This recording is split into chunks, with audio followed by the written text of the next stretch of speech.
Welcome to this deep dive into one of the darkest and most unsettling tales in American history. Well, here it is. The morning light filtered through the dense canopy of oak and hickory trees surrounding the Hawthorne family homestead in Watauga County, North Carolina. It was October 15, 1911, and the air carried the crisp bite of autumn mixed with wood smoke from the stone chimney. Margaret Hawthorne stood perfectly still on the wide front porch of the three-story timber frame house that had belonged to her family for 4 generations. The house, with its weathered clapboard siding and wraparound porch, overlooked 3,000 acres of mountain land that stretched across ridges and valleys, land rich with old-growth timber and seams of coal that had made the Hawthorne name synonymous with prosperity in these mountains. Margaret wore a cream-colored silk wedding dress that had been shipped by rail from Asheville, its delicate lace collar catching the filtered sunlight. Her dark hair was pinned in the Gibson girl style popular in the cities, though here in the remote hollows of Appalachia, such fashion arrived years late and was often viewed with suspicion by the older generation. At 23 years old, she represented the bridge between the old mountain ways and the encroaching modern world that was slowly creeping up the railroad lines and logging roads into these ancient hills. Beside her stood her new husband, Thomas Wickham, a man of 31 years who had arrived in Watauga County 2 years prior as a timber surveyor for a Cincinnati lumber company. His suit was dark wool, pressed and proper, and his clean-shaven face bore the confident expression of a man who had calculated his future with precision. Thomas had spent 18 months courting Margaret with the determination of someone who understood that marrying into the Hawthorne family meant more than gaining a wife. It meant access to resources that could transform a man of modest means into a person of considerable influence. Standing to Margaret's left was her brother, James Hawthorne, 28 years old and the only son of Augustus and Helena Hawthorne.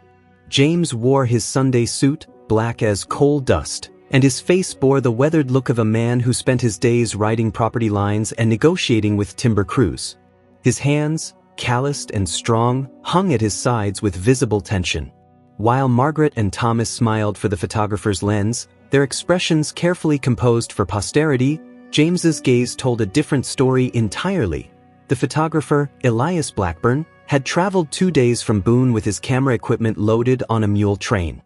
He was a thin man of 50 with silver hair and hands that moved with practiced efficiency as he adjusted the large format camera mounted on its wooden tripod. The wet plate collodion process required absolute stillness from his subjects, and he instructed them repeatedly to hold their positions while he prepared the glass plate in his portable darkroom tent set up beside the porch. Margaret's parents stood on her right. Augustus Hawthorne, at 64, remained an imposing figure despite the rheumatism that had begun to slow his movements.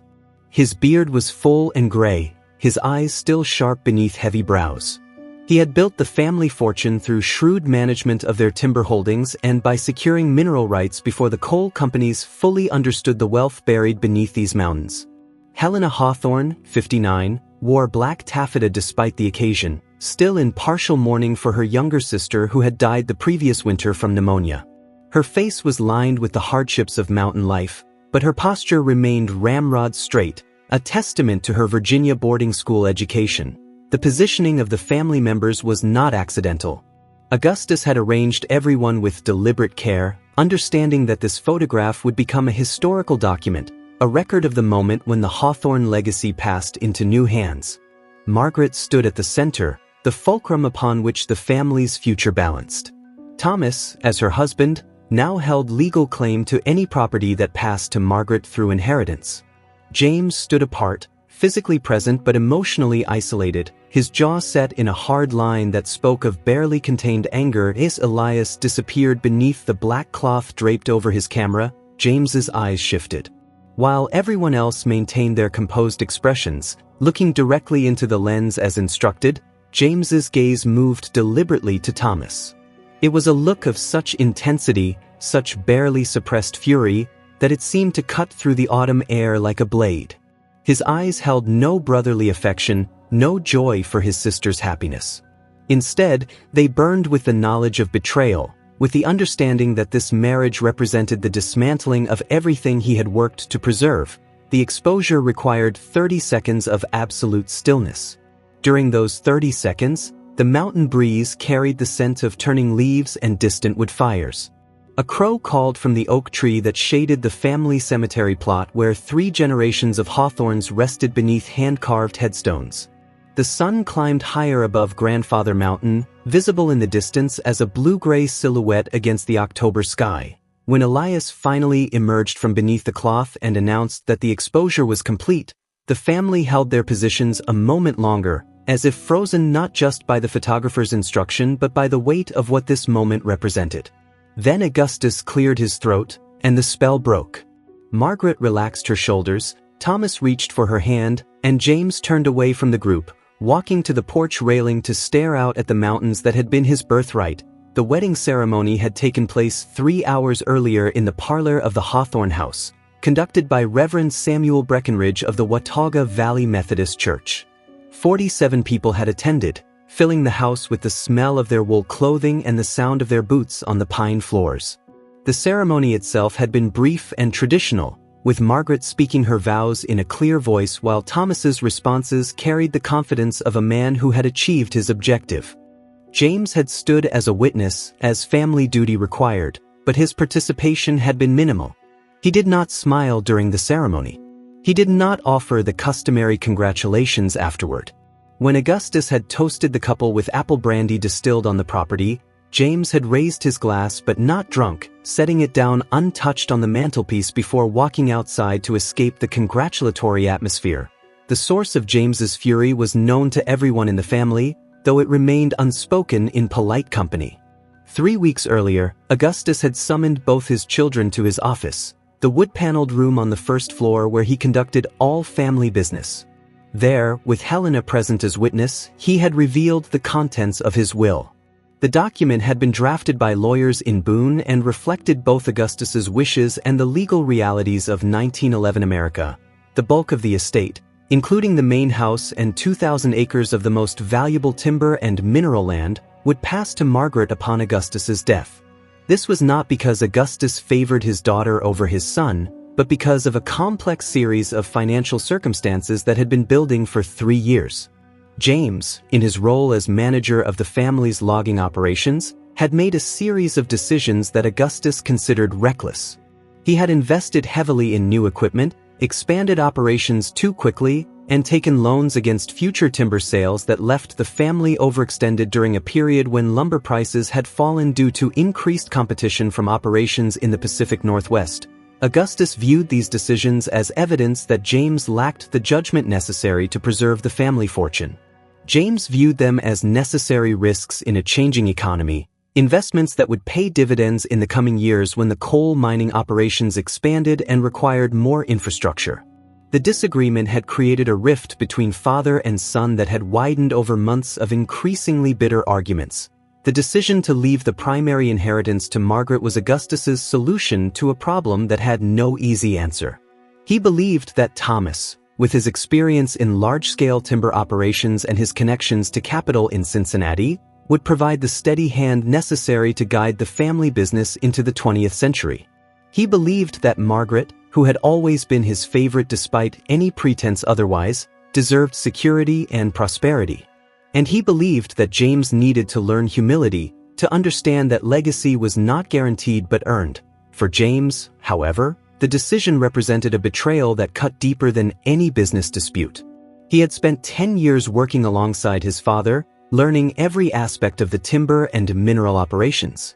He had negotiated with logging crews composed of hard men who respected strength and direct dealing. He had ridden boundary lines in winter storms and summer heat. He had made decisions that kept operations running during the financial panic of 1907 when other mountain landowners had lost everything.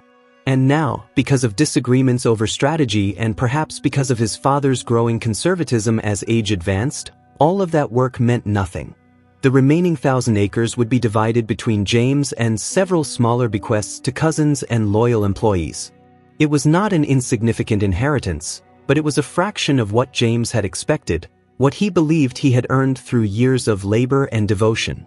Moreover, the 1,000 acres James would receive were located in the northern section of the property, terrain that was steeper and more difficult to log, with no confirmed coal deposits and limited access to the railroad spur that connected the property to the main line running through the valley.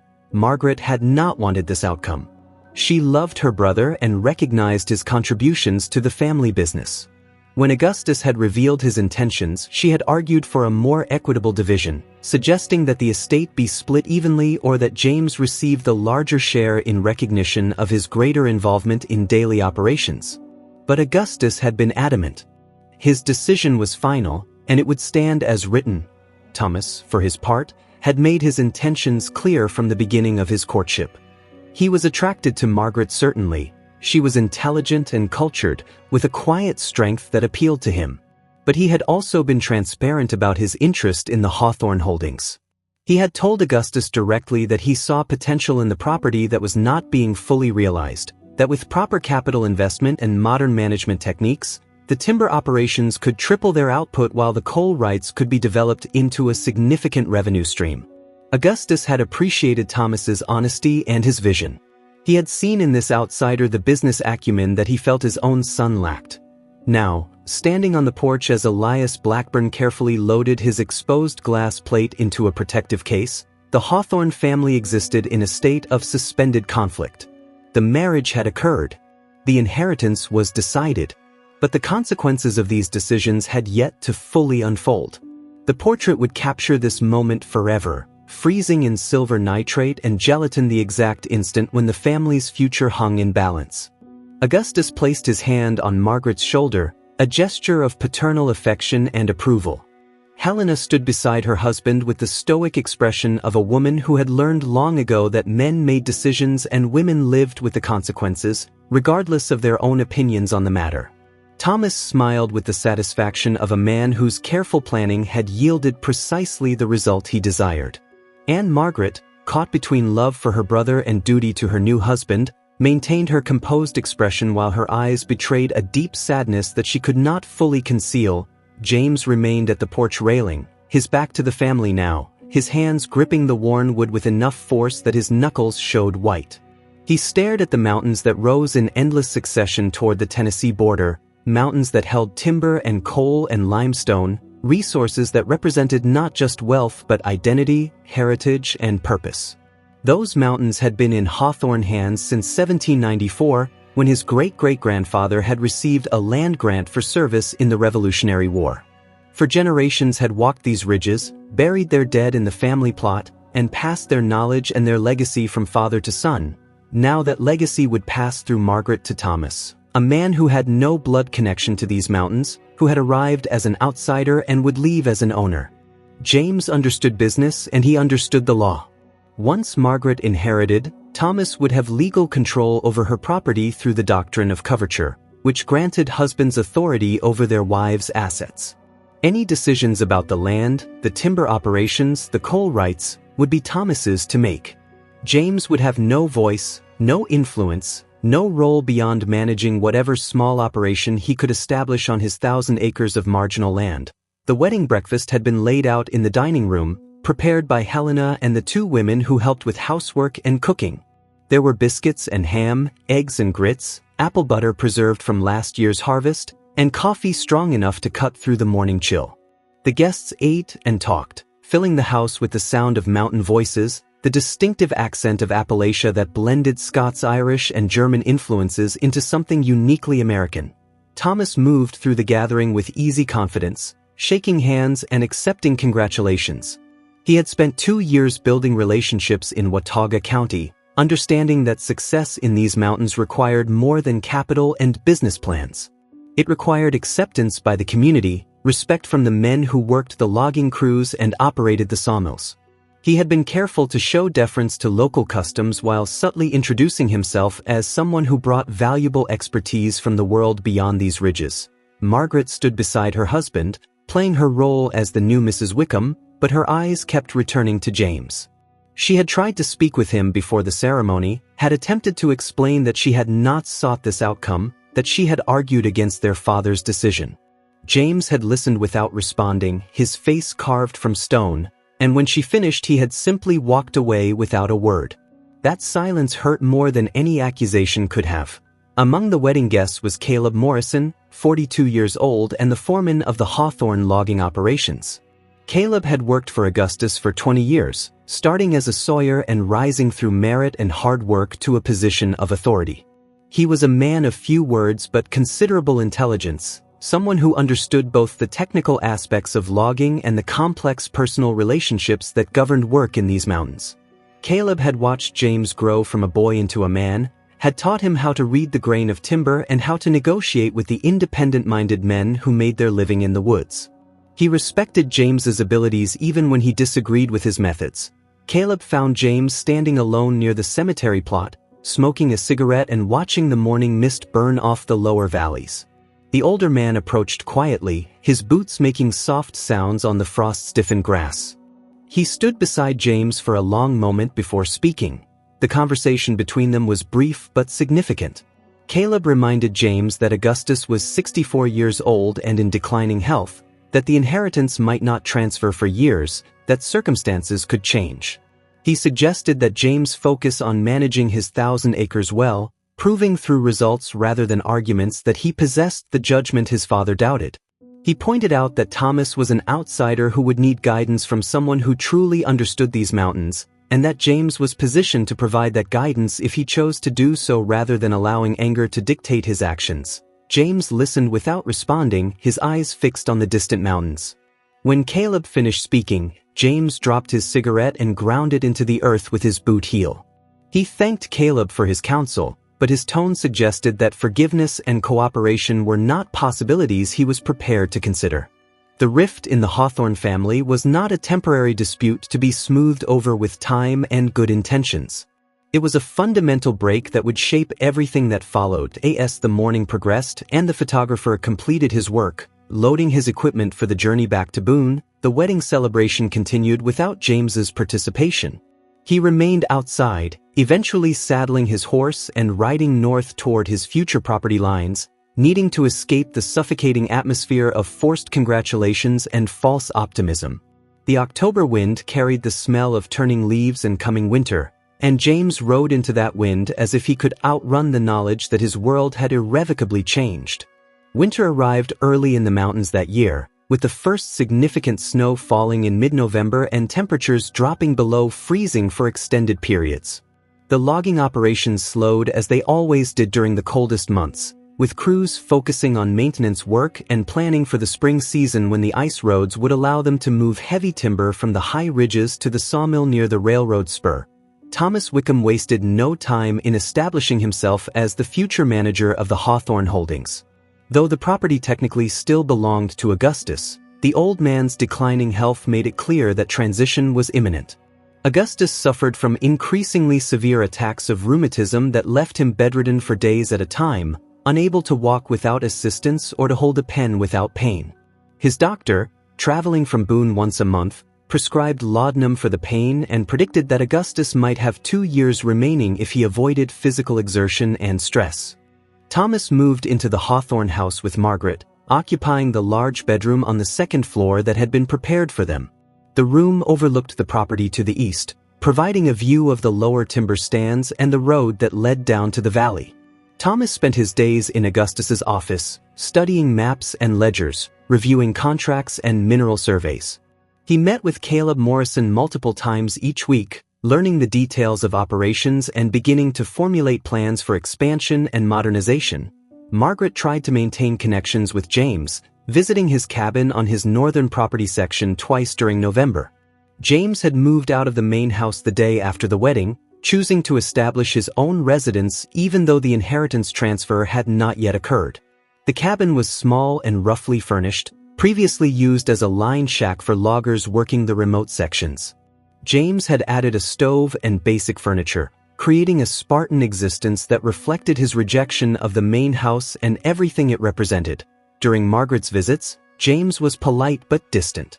He offered her coffee and listened to her attempts at conversation, but he did not reciprocate with information about his own plans or feelings. He did not ask about Thomas or their father's health. He did not acknowledge the approaching Christmas holiday or suggest that he would attend the family gathering Helena was planning. When Margaret left after her second visit, riding back through snow flurries toward the main house, she understood that her brother had created a separation that was both physical and emotional, and that no amount of sisterly affection would bridge that divide. Thomas's plans for the property were ambitious and detailed. He wanted to purchase modern steam-powered logging equipment that could increase timber output by 40%. He proposed bringing in a mining engineer from Pittsburgh to conduct a comprehensive survey of the coal deposits, believing that the mineral rights were potentially more valuable than the timber operations. He drafted proposals for a new sawmill with mechanized saws that would reduce labor costs and increase precision. And he began negotiating with the railroad company about extending the spur line deeper into the property, which would open access to stands of virgin timber that had previously been unreachable for commercial logging. Augustus listened to these proposals with mixed emotions. Part of him appreciated Thomas's vision and energy, seeing in his son-in-law the forward-thinking approach that modern business required. But part of him also felt uncomfortable with the speed and scale of Thomas's ambitions. The Hawthorne approach to their land had always been measured and conservative, taking what was needed but never more, maintaining a balance between profit and preservation. Thomas's plans suggested a different philosophy, one that viewed the land primarily as a resource to be extracted rather than a heritage to be stewarded. In December, Thomas traveled to Cincinnati to meet with investors from the lumber company that had originally employed him. He was gone for 2 weeks, and during his absence, Margaret spent more time with her father, sitting beside his bed during his worst days and reading to him from newspapers and books. Augustus used these quiet hours to share his concerns about Thomas, expressing worry that perhaps he had made a mistake in supporting the marriage, wondering if he had given too much authority to someone whose values might not align with Hawthorne traditions. Margaret listened to her father's doubts with growing unease. She had entered the marriage with open eyes, understanding Thomas's ambitions and accepting them as part of his character. But hearing her father's regrets stirred her own buried concerns. Thomas was kind to her and respectful in their personal relationship, but she had begun to notice a certain coldness in how he discussed the property and its future. He spoke of timber stands as board feet and profit margins rather than as living forests. He referred to the old-growth groves that Augustus had always protected as wasted capital. He dismissed the concerns of local workers who worried that mechanization would eliminate jobs. James, meanwhile, spent the winter working his 1,000 acres with single-minded determination. He hired a small crew of 4 men, paying them from his limited capital, and began selective logging of mature timber on his property. The work was difficult due to the terrain and weather conditions, but James pushed himself and his crew relentlessly, working from dawn until dark even on the coldest days. He was determined to prove through results that his father's assessment had been wrong, that he possessed both the skill and judgment necessary to manage valuable property successfully. Caleb Morrison observed both operations with concern.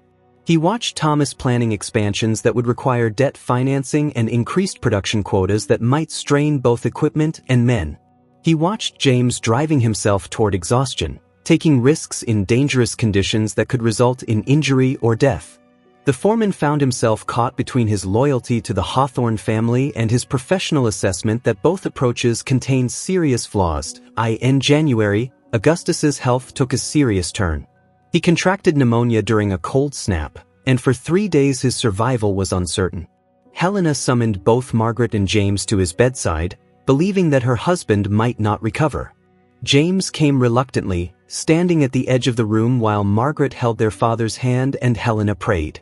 Thomas was present as well, maintaining a respectful distance but clearly aware that Augustus's death would trigger the inheritance transfer and his own assumption of control. Augustus recovered slowly, his robust constitution fighting off the infection, but the illness left him weaker than before. His doctor advised complete bed rest for at least 2 months and warned that any future illness could prove fatal. The reality of his mortality became impossible to ignore, and Augustus asked his lawyer to visit from Boone to review and finalize all estate documents. The lawyer, Benjamin Thorne, was 67 years old and had handled Hawthorne family legal matters for 30 years.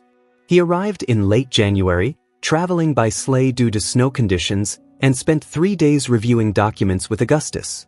During these sessions, Augustus raised the possibility of revising his will to provide James with a larger share of the estate. He expressed concern about Thomas's plans and doubt about whether concentrating so much property under Thomas's control through Margaret's inheritance was truly wise. Benjamin Thorne listened carefully and then provided legal advice that was both technically correct and politically astute. He explained that altering the will at this point would be possible but complicated. Thomas could potentially challenge any changes made during Augustus's illness, arguing that the old man lacked the mental capacity to make sound decisions. Such a legal battle would be expensive, time-consuming, and damaging to family relationships. Moreover, Margaret was legally entitled to refuse any inheritance that came with conditions limiting her husband's control, which meant that even a revised will might not achieve Augustus's objectives. The lawyer suggested an alternative approach. Rather than revising the will, Augustus could begin transferring certain assets to James immediately through direct gifts. These transfers would be completed while Augustus was still alive and clearly competent, making them much more difficult to challenge legally.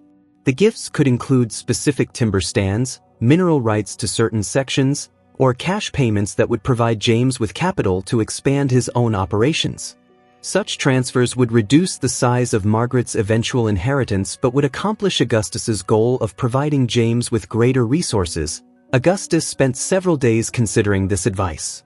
The approach made legal sense, but it raised other complications. Any significant transfers to James would require explanation to Margaret and Thomas, potentially creating immediate conflict. Moreover, Augustus was not certain how much he wanted to undermine the decisions he had already made, even if he now doubted their wisdom. He had declared that Thomas would guide the family business into the future, and changing course might appear weak or indecisive. While Augustus deliberated, Thomas returned from Cincinnati with financial commitments from investors willing to provide capital for expansion. The lumber company that had employed him agreed to purchase the output from the modernized operations at guaranteed prices, providing revenue security that would make debt financing more attractive to banks. Thomas presented these developments to Augustus with enthusiasm, arguing that the opportunities were time-sensitive and needed to be pursued immediately. Margaret found herself increasingly uncomfortable with the speed of events. She loved Thomas and wanted to support his ambitions, but she also felt loyalty to her father's traditional approach and concern for her brother's situation. She attempted to raise these conflicts with Thomas during private conversations, suggesting that perhaps expansion should proceed more slowly, that perhaps James should be included in planning discussions. Thomas listened to these suggestions with patience but ultimately dismissed them, explaining that business decisions required decisiveness rather than endless consultation, that including James would only create obstruction and delay. At end February, Augustus made his decision. He called Benjamin Thorne back to the house and instructed him to prepare documents transferring specific property to James. The transfer included 500 acres of prime timberland on the western section of the property, the section with confirmed coal deposits and good access to the railroad spur. The value of this transfer was substantial, representing perhaps 30% of the total estate value. Augustus also instructed the lawyer to establish a trust that would provide James with a percentage of coal royalties from the entire property, ensuring that he would benefit from future mineral development regardless of who managed the operations. Before the documents could be finalized, however, Thomas learned of the planned transfers. Caleb Morrison, who had been present during some of the discussions with the lawyer, mentioned the developments to one of his crew members, who repeated the information to Thomas during a casual conversation. Thomas's reaction was swift and calculated. He approached Augustus directly, requesting a private meeting without Margaret or Helena present. The conversation between Thomas and Augustus lasted 2 hours and was never fully disclosed to other family members. What is known is that Thomas argued forcefully against the proposed transfers, contending that changing the inheritance structure at this point would undermine the business plans already in development, would damage relationships with the Cincinnati investors who expected clear lines of authority, and would introduce uncertainty that could affect the family's credit and reputation. He suggested that Augustus's recent illness had clouded his judgment, that his doubts were emotional rather than rational responses to James's continued resentment. Thomas also made a more personal argument. He pointed out that he had married Margaret in good faith based on Augustus's explicit representations about the inheritance. He had relocated his life to Watauga County, had invested time and effort in learning the business, and had begun making commitments based on the expectation of managing the entire Hawthorne property. Altering that arrangement now would constitute a breach of the understanding that had formed the foundation of his marriage and his move to the mountains. While he did not explicitly threaten legal action, the implication was clear that he would not accept major changes without resistance. Augustus, weakened by illness and exhausted by conflict, ultimately yielded to Thomas's arguments. He instructed Benjamin Thorne to finalize the will as originally drafted, with only minor adjustments to specific bequests for cousins and employees. The substantial transfers to James that Augustus had contemplated were abandoned. The lawyer returned to Boone with the completed documents, and Augustus retreated into a silence that suggested both resignation and regret. Margaret learned of these developments gradually, piecing together information from fragments of conversations and from her mother's carefully worded comments. She understood that her father had attempted to provide more for James, but that Thomas had successfully opposed those plans. This knowledge created a new distance in her marriage, a recognition that Thomas's ambitions took precedence over family harmony, that he was willing to use whatever leverage necessary to protect his interests. James learned of the abandoned transfers from Caleb Morrison, who felt obligated to inform him that Augustus had tried to improve his situation but had been blocked. James's response was quiet fury. He had allowed himself to hope, briefly, that his father might partially correct the injustice of the original will. Learning that Augustus had considered doing so but had been prevented by Thomas confirmed James's belief that he had been betrayed not just by inheritance decisions but by the introduction of an outsider who prioritized personal gain over family welfare. The winter ended with the Hawthorne family more fractured than ever. Augustus remained in his bedroom, his health stabilized but his spirit diminished by awareness that his decisions had created consequences he could not control. Helena maintained the household with quiet efficiency, speaking little about the conflicts that permeated the house. Margaret struggled with divided loyalties, her love for Thomas increasingly complicated by recognition of his calculating nature. And James worked his property in isolation, building his own operation while nursing grievances that grew deeper with each passing week. Thomas, for his part, proceeded with his plans undeterred by family tensions. He finalized agreements with the Cincinnati investors, ordered equipment for the modernized sawmill, and hired a mining engineer to begin detailed surveys of the coal deposits. He moved through these tasks with the confidence of someone who had achieved his primary objectives and now needed only time for those achievements to be fully realized. The portrait that Elias Blackburn had taken in October existed as a record of the moment when the Hawthorne legacy had pivoted toward a future that Thomas would control. Spring arrived in the mountains with the sudden intensity that characterized seasonal changes at high elevation. The snow melted rapidly in late March, swelling the creeks and making the logging roads temporarily impassable. By mid-April, the ground had dried enough for heavy equipment to move, and the timber operations resumed with increased activity driven by Thomas's new production targets.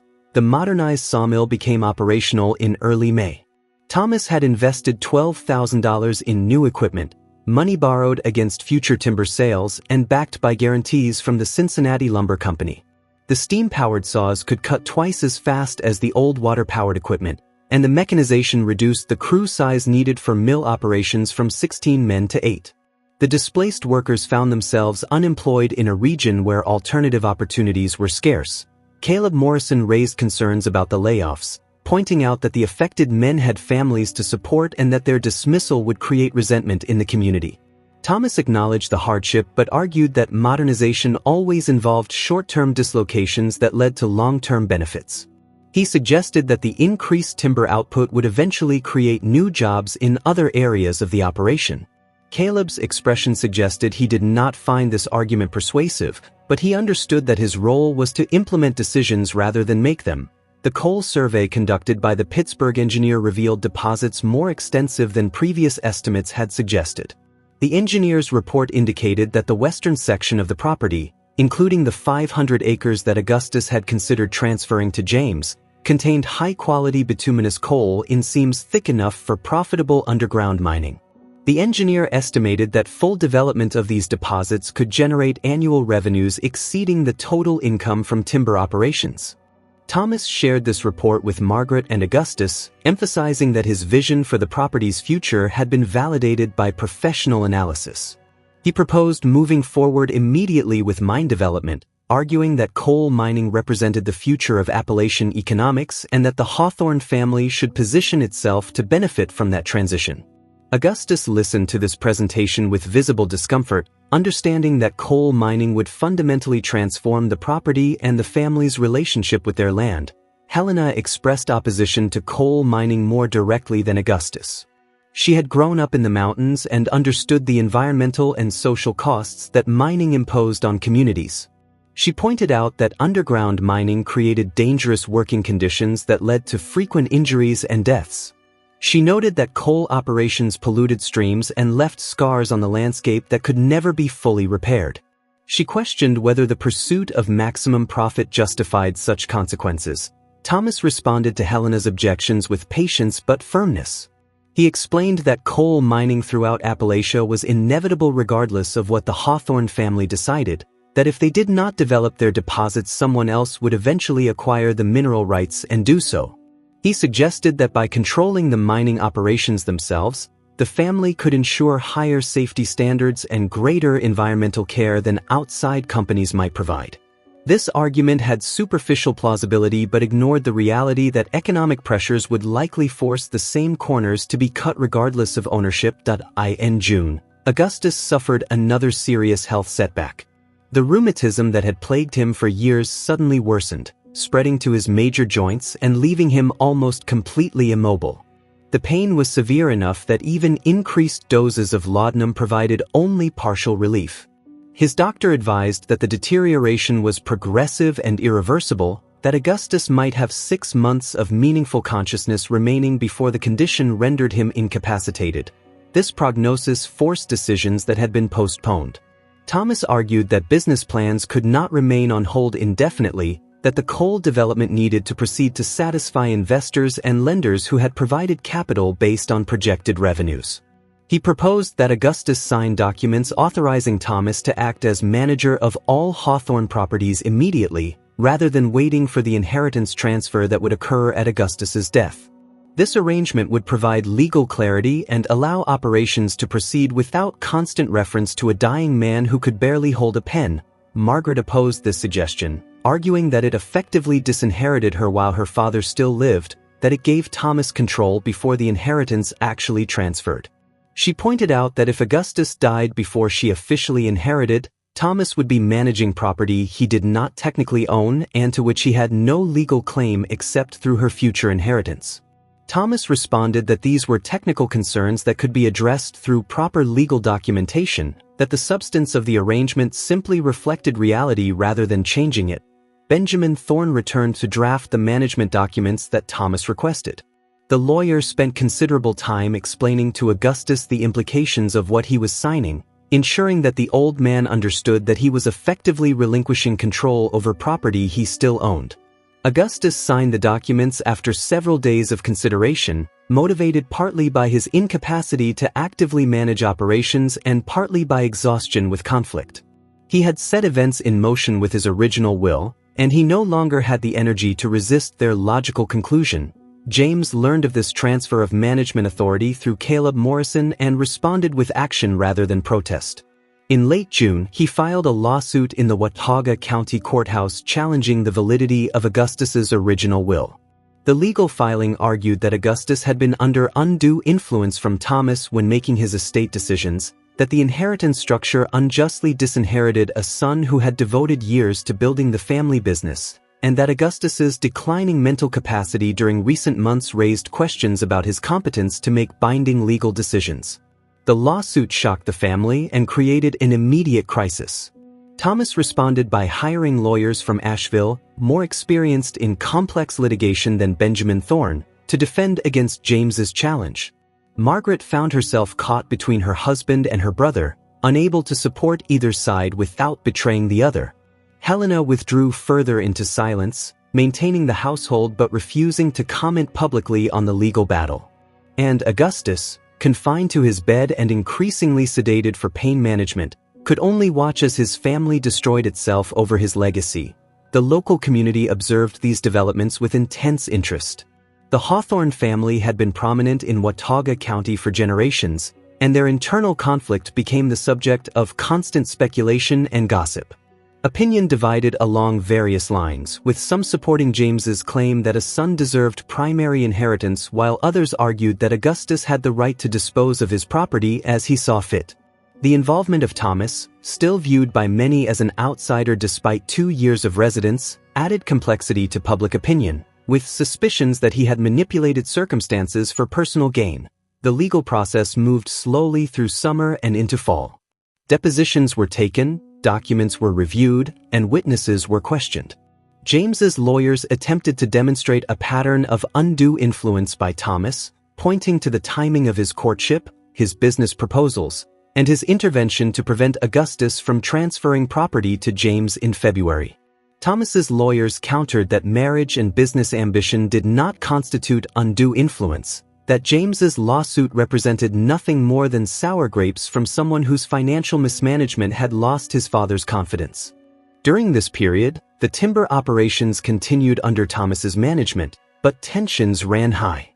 Some workers sympathized with James and resented Thomas's authority. Others appreciated the modernization and increased efficiency that Thomas had brought to operations. Caleb Morrison found himself managing not just logging crews but interpersonal conflicts that threatened to explode into violence. On 2 occasions, fights broke out between workers over their opinions about the family dispute, and Caleb had to threaten dismissals to maintain order. Margaret's pregnancy was confirmed in August, adding another dimension to the family situation. The news brought brief joy to Augustus and Helena, the prospect of a grandchild providing momentary distraction from legal and health crises. But the pregnancy also raised stakes for the inheritance dispute. A child born to Margaret and Thomas would represent the next generation of Hawthorne property ownership, would cement Thomas's connection to the family legacy in ways that transcended his marriage to Margaret. For James, the pregnancy meant that his nephew or niece would inherit what he believed should be his, that the injustice he fought against would be perpetuated into the next generation. In October, exactly 1 year after the wedding portrait had been taken, Elias Blackburn delivered the finished photograph. The image measured 16 by 20 inches, mounted on thick cardboard with the photographer's stamp embossed in the lower right corner. Helena received it at the door, thanking the photographer for his work, and brought it inside to show Augustus. The old man studied the photograph from his bed, his eyes moving slowly across the faces captured in silver halide emulsion. The portrait showed everything that the family had been and everything they were losing. Augustus and Helena stood dignified and formal, representatives of an older generation that had built something substantial from mountain wilderness. Margaret appeared young and hopeful, caught at the moment of transition from daughter to wife, her beauty evident but her expression carrying shadows of unease. Thomas stood confident and composed, his posture suggesting possession rather than participation. And James, his gaze fixed not on the camera but on Thomas, his eyes burning with fury that the year had only intensified. Augustus asked Helena to hang the portrait in the front parlor, the room where the wedding had occurred and where the family received visitors. She complied, finding a place on the wall between windows that provided good light. The portrait would hang there for decades, outliving everyone captured in its frame, serving as a reminder of the moment when the Hawthorne family had fractured beyond repair. By November, Augustus's condition had deteriorated to the point where he rarely left his bed. The pain from rheumatism was constant despite heavy laudanum doses, and his doctor advised that the end was approaching. Helena devoted herself to his care, sleeping in a chair beside his bed and maintaining a vigil that was both practical and symbolic. She had been married to Augustus for 37 years, had raised 2 children with him, had built a life in these mountains that was ending. James visited his father once during this final period, arriving at the house unannounced on a cold November morning. Helena allowed him into the bedroom, then left to give father and son privacy. The conversation between them was brief and laden with things left unsaid. Augustus apologized for the conflict his decisions had created but did not retract those decisions. James expressed love for his father but did not withdraw his lawsuit. They parted knowing they would not speak again, that whatever remained to be said would remain unspoken. Augustus Hawthorne died on November 23, 1912, with Helena and Margaret at his bedside. He was 65 years old. The cause of death was listed as heart failure secondary to rheumatic disease, though in truth his heart had been failing for months under the combined weight of physical illness and emotional distress. His death triggered the inheritance provisions of his will, transferring the bulk of the property to Margaret and, through her, to Thomas's control. The funeral occurred 3 days later in the Methodist Church in Boone, with over 200 people attending. Augustus was buried in the family plot on the property, beneath a granite headstone carved with his name and dates and the simple inscription, "He built his house on rock." The phrase came from scripture but also referred to the literal foundation of the Hawthorne house, built on solid granite that had ensured its stability for 4 generations. James attended the funeral but did not speak to Thomas or Margaret. He stood apart from the family group during the graveside service, his face expressionless, his eyes fixed on the distant mountains. After the service concluded, he walked directly to his horse and rode back to his property without offering condolences or acknowledging anyone. His absence was more powerful than any words could have been, a statement that the family was dissolved, that whatever had bound them together had been severed by decisions that could not be forgiven. The years that followed Augustus's death confirmed the permanent rupture of the Hawthorne family. The lawsuit James had filed continued through the court system, consuming time and money for both sides. The case eventually reached the North Carolina Supreme Court, where it was finally dismissed in 1914. The court ruled that Augustus had possessed testamentary capacity when drafting his will, that the undue influence claims lacked sufficient evidence, and that a father's decision to favor one child over another in estate planning did not constitute grounds for invalidating the disposition of his property. The legal defeat exhausted James's financial resources. He had spent nearly everything he possessed on lawyers and court costs, mortgaging portions of his 1,000 acres to pay fees. The dismissal of his case left him not just defeated but in debt, with limited prospects for recovery.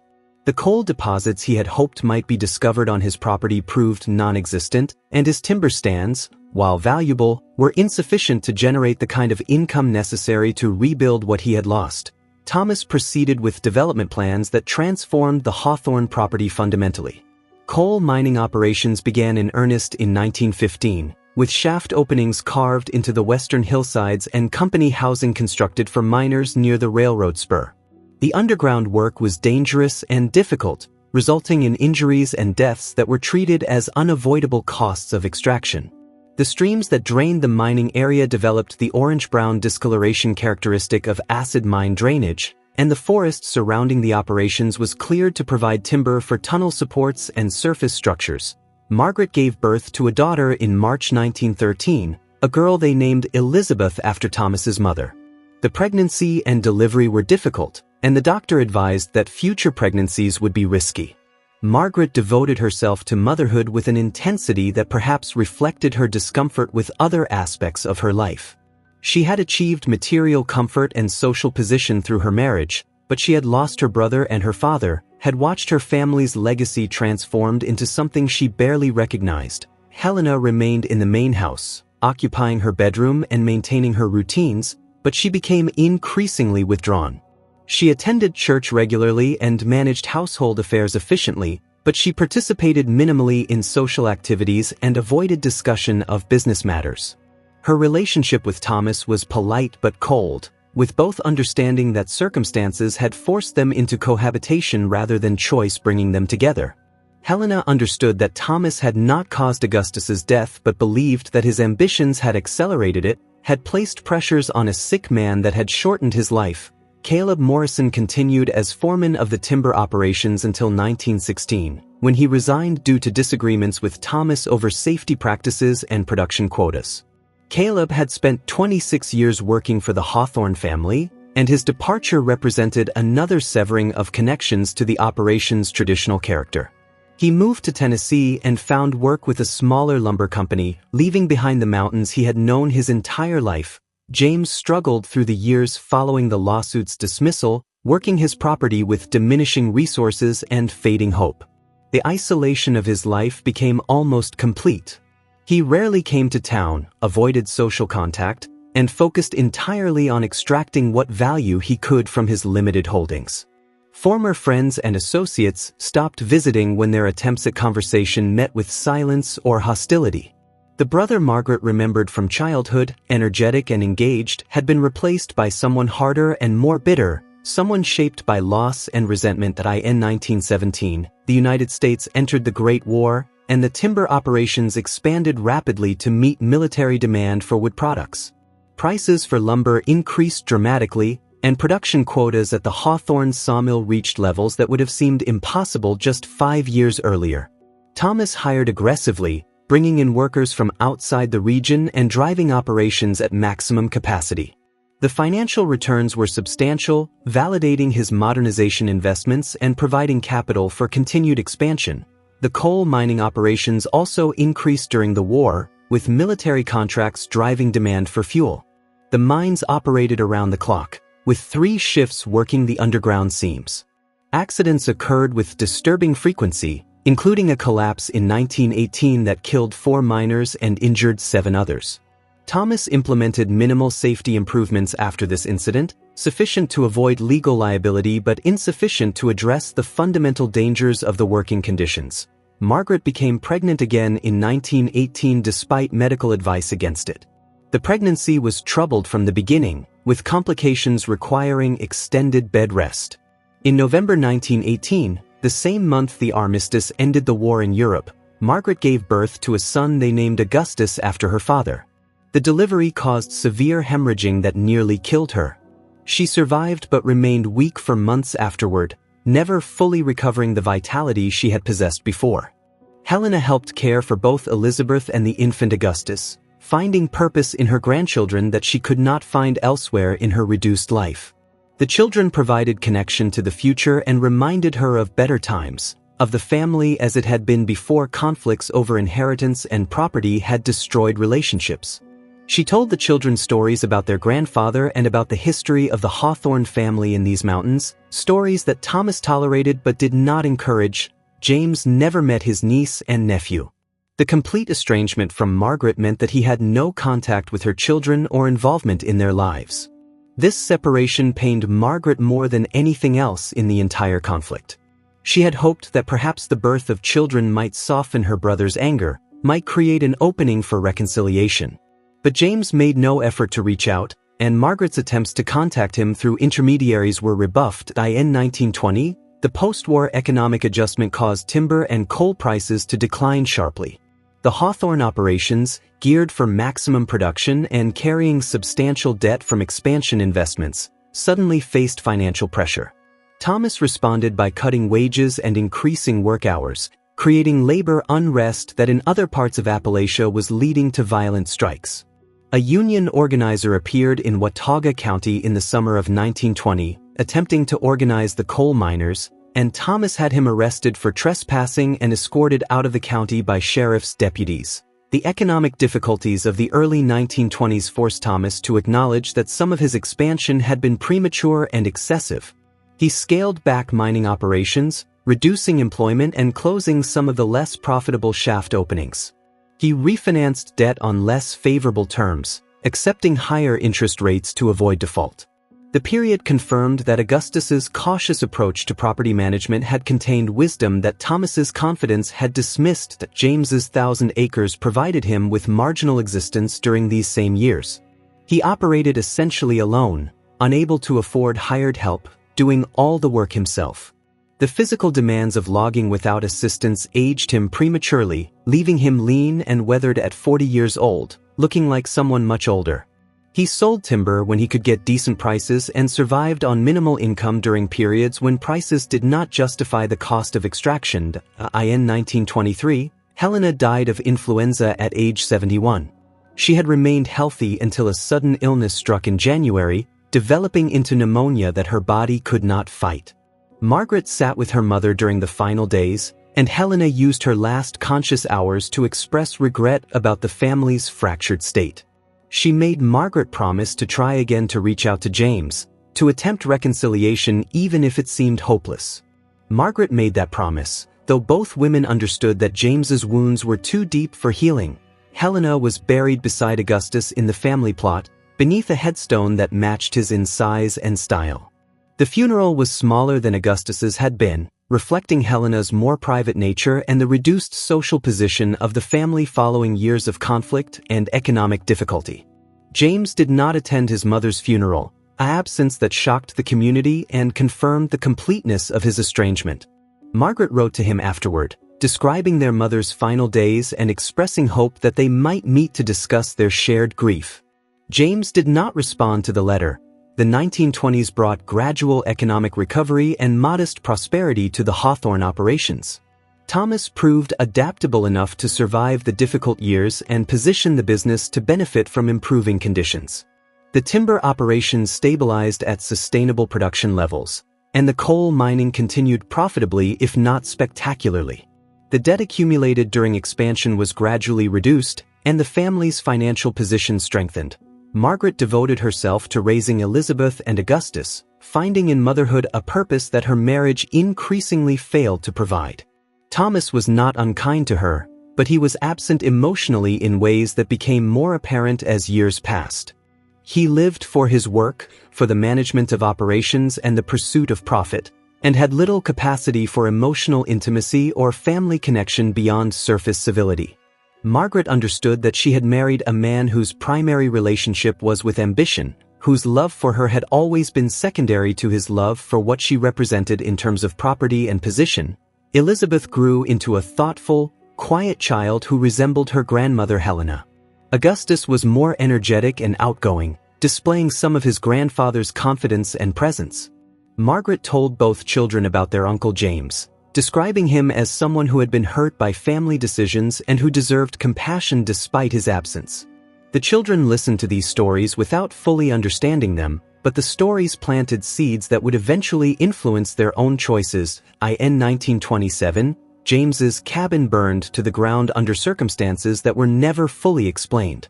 He was away from the property at the time, working a timber sale in a remote section, and returned to find only ashes and the stone chimney standing. Everything he owned was destroyed, including what few records and personal items he had maintained.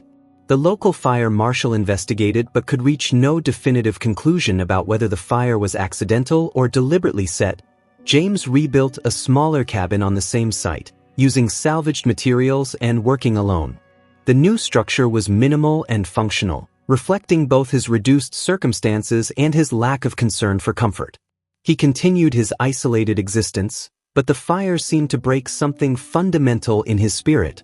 Former neighbors who occasionally saw him in town reported that he appeared increasingly worn and defeated, that the anger that had sustained him for years was giving way to something darker and more dangerous. Margaret learned of the fire and sent money to James through a bank in Boone, hoping he would use it to rebuild properly. The bank reported that James had collected the money but had not acknowledged its source or expressed any thanks. This small gesture and its lack of response crystallized for Margaret the hopelessness of reconciliation. She had tried repeatedly over 15 years to reach her brother, and every attempt had been rejected or ignored. She finally accepted that the breach was permanent, that the brother she remembered had been transformed into someone unreachable. The stock market crash of 1929 and the subsequent Great Depression created new challenges for the Hawthorne operations. Timber and coal prices collapsed, and the business barely survived through the early 1930s. Thomas cut operations to minimal levels, retaining only essential employees and ceasing all expansion plans.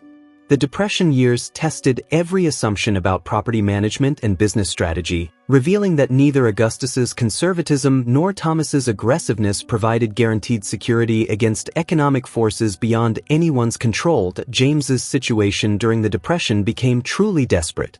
There was no market for his timber, and his cash reserves were exhausted. He survived by hunting and by trading labor with neighboring small farmers, doing whatever work was available in exchange for food and basic supplies. The proud man who had once managed major logging operations was reduced to subsistence existence, and the indignity of his circumstances fed his resentment even as his capacity to act on that resentment diminished. In 1934, Thomas died suddenly of a heart attack at age 54. He collapsed while inspecting a timber stand, dying before help could reach him. Margaret became a widow at 45, with 2 teenage children and control of the Hawthorne property that had been the source of so much conflict. Thomas's death did not bring satisfaction to James, who learned of it through indirect reports and made no acknowledgement. The death simply removed one party from a conflict that had consumed 2 decades. Margaret managed the property after Thomas's death with assistance from managers and advisors, discovering that she possessed better instincts for the work than her husband had credited. She scaled operations back to sustainable levels, prioritized safety and worker welfare, and managed finances conservatively. The property survived the Depression without catastrophic debt, and when economic conditions improved in the later 1930s, the Hawthorne holdings were positioned to recover. In 1938, Elizabeth Wickham, then 25 years old, traveled to James's property with the intention of meeting the uncle she had heard about her entire life but never encountered. She went without her mother's knowledge, understanding that Margaret would have tried to prevent the visit to protect both Elizabeth and James from potential disappointment or conflict. Elizabeth found James, then 54 years old, living in his small cabin with minimal possessions and no apparent connections to the world beyond his property boundaries. The meeting between niece and uncle was brief and emotionally charged. Elizabeth introduced herself and explained that she wanted to know her family, wanted to understand the history that had shaped her mother's sadness and her grandmother's regrets. James listened without speaking, his face showing no readable emotion. When Elizabeth finished, James told her that the Hawthorne family was dead, that it had died with his father, and that she should return to the house that should have been his and forget that he existed. Elizabeth left shaken by the encounter but also strengthened in her determination to somehow address the injustice that had poisoned her family. Margaret learned of Elizabeth's visit when her daughter returned and described what had occurred. Rather than expressing anger at Elizabeth's disobedience, Margaret broke down and cried for the first time in years, releasing grief that she had suppressed through decades of managing impossible circumstances. Mother and daughter talked through the night, with Margaret describing in detail the history that had led to the current situation, acknowledging her own complicated feelings about her father's decisions and her husband's actions. This conversation led Elizabeth to make a decision that she spent the next year planning. In 1939, with her mother's eventual support though not without considerable doubt and discussion, Elizabeth arranged to transfer 500 acres of the Hawthorne property to James, the same 500 acres of valuable coal-bearing land that Augustus had considered giving him years earlier. The transfer was structured as a gift rather than as any acknowledgement of legal obligation, making it clear that it came from Elizabeth's choice rather than from any admission that James's lawsuit had merit. The lawyers who handled the transfer delivered the documents to James personally, explaining what Elizabeth was offering and why. James read the documents slowly, his hands shaking, and for the first time in decades allowed emotion to show clearly on his face. He asked whether this was Margaret's attempt at reconciliation, and the lawyers explained that it came from Elizabeth, that Margaret supported it but had not initiated it, that the younger generation was trying to correct what the older generation had broken. James signed the acceptance documents and then sat in silence for a long time. The lawyers left him alone, and when they returned hours later they found him still sitting with the papers in his hands. He had not moved or spoken. The lawyers asked if he wanted to send any message to Elizabeth or Margaret, and James shook his head. He kept whatever thoughts or feelings he experienced entirely private. The transfer of the 500 acres occurred officially in January 1940, and James began developing the coal deposits that spring. He hired workers for the first time in years, establishing a small but profitable mining operation. The income transformed his existence from subsistence to security, though it did not change his isolated life or bitter disposition. He had waited 28 years for something approaching justice, and while the 500 acres did not constitute full restoration of what he believed he deserved, they represented acknowledgement that he had been wronged. Margaret died in 1945 at age 57 from cancer. Her final months were difficult, and Elizabeth and Augustus cared for her in the main house where she had lived her entire life. During those final months, Margaret asked repeatedly whether James might visit, whether the transfer of property had opened any possibility of reconciliation. Elizabeth contacted James multiple times, conveying her mother's wish to see him before she died. James never responded to these requests and never came. Margaret was buried beside her parents in the family plot. James attended the funeral, standing far from the graveside service but visible on a distant ridge. He watched the burial from that distance but did not approach afterward. When the other mourners left, James walked down to the grave and stood there alone for over an hour. What he thought or felt during that time remained his secret. He placed no flowers, spoke no words that anyone heard, and eventually walked back into the mountains. The portrait that Elias Blackburn had photographed in October 1911 hung in the parlor of the Hawthorne house through all these years, witnessing the dissolution of the family it depicted. Elizabeth Wickham looked at it often, studying the faces and especially her Uncle James's expression, trying to understand the intensity of feeling that had sustained his anger for decades. The photograph showed the exact moment when everything had changed, when decisions made with good intentions or selfish motives had set in motion consequences that destroyed relationships and distorted lives. James Hawthorne died in 1953 at age 69, alone in his cabin. His body was discovered 3 days after his death by workers at his mining operation who had become concerned when he failed to appear for scheduled business. The cause of death was determined to be heart failure, the same condition that had killed his father and his brother-in-law, suggesting that the Hawthorne men were susceptible to cardiac problems that stress and anger undoubtedly exacerbated. James's will, drafted years earlier, left his property to Elizabeth Wickham, recognizing through that bequest the gesture she had made in 1940. The will contained no personal messages, no explanations, no expressions of feeling beyond the legal transfer of assets. Elizabeth inherited the property James had built from almost nothing, adding it to the larger Hawthorne holdings, partially reunifying what had been fractured but unable to repair the relationships that had been destroyed. The portrait remained in the house for generations, eventually becoming a family artifact whose story was passed down through descendants who had never known the people captured in its frame. Later generations would look at the image and see their ancestors frozen in a moment of transition, would hear the stories about inheritance conflicts and family ruptures, but would never fully understand the emotional weight that those captured in silver halide had carried for the remainder of their lives. The photograph showed what appeared at first glance to be a loving family gathered to celebrate a wedding, and only careful observation revealed the truth contained in James Hawthorne's gaze, the look of a man watching his birthright transfer to an outsider, the expression of someone experiencing betrayal at the hands of those he loved most. To uncover more stories that reveal the hidden secrets and forgotten mysteries of the past, leave a like if this deep investigation kept you hooked until the end. I invite you to subscribe to the channel. Did you know that 80% of people who watch aren't subscribed and end up missing incredible stories? It costs nothing. Oh, and tell us in the comments where you're watching from and share other dark tales that, in your opinion, deserve to be explored here on the channel. See you soon.